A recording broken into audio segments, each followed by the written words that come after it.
আসসালামু আলাইকুম রহমতুল্লাহ।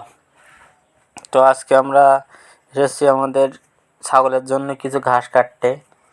আমাদের যে মাঠে আলি আছে সেই আলিতে যে ঘাস, এই ঘাসগুলো কেটে নিয়ে গেলে ছাগলেরা অনেক ভালোভাবে খায়। যে কারণে আমি এই ঘাসগুলো কেটে নিয়ে গিয়ে আমাদের যে ছাগল আছে সে ছাগলদের দেব। তো এর জন্য প্রথমে ভালো করে যে আলি ঘাস আছে এবং যেগুলো কচি ঘাস অল্প বয়স বা যেগুলো ছোটো ছোটো ঘাস সেইগুলো ছাগলে বেশি ভালো খায় এবং এতে কাটতেও এই ঘাসগুলো কাটতেও অনেক দেরি হয়, কারণ অল্প অল্প ছোটো ছোটো ঘাস এগুলো কেটে নিয়ে যেতে অনেক দেরি হয়। তো এক ক্যারেট নিয়ে গেলেই আমাদের হয়ে যাবে, কারণ 4টি ছাগলের এক ক্যারেট আজকে সারাদিনই শেষ হয়ে যাবে।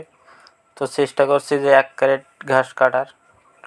এক ক্যারেট ঘাস কেটে তারপরে ইনশাল্লাহ বাড়ি যাব, বাড়ি গিয়ে ছাগলেদের দেব।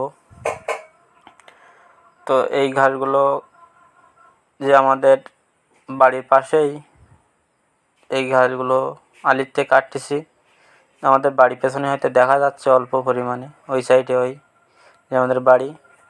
তো মাঠের সাইডেই একেবারে আমাদের বাড়ি, যে কারণে একটু সুবিধা হয় যে সময় পেলে একবার মাঠের থেকে গিয়ে ঘাস কেটে কিংবা কোনো শাক ভুঁই থেকে কোনো সবজি এনে রান্না করা যায়, বা মাঠ থেকে হুপ করে অল্প ঘাস লাগলো একবার কেটে এনে দেওয়া যায় গরুদের কিংবা ছাগলদের দেওয়া যায়।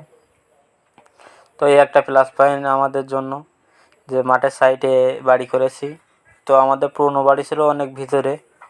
তো সকলে আমাদের জন্য দোয়া করবেন যাতে আমাদের খামারে আরও বারাকা দান করে। আসসালামু আলাইকুম।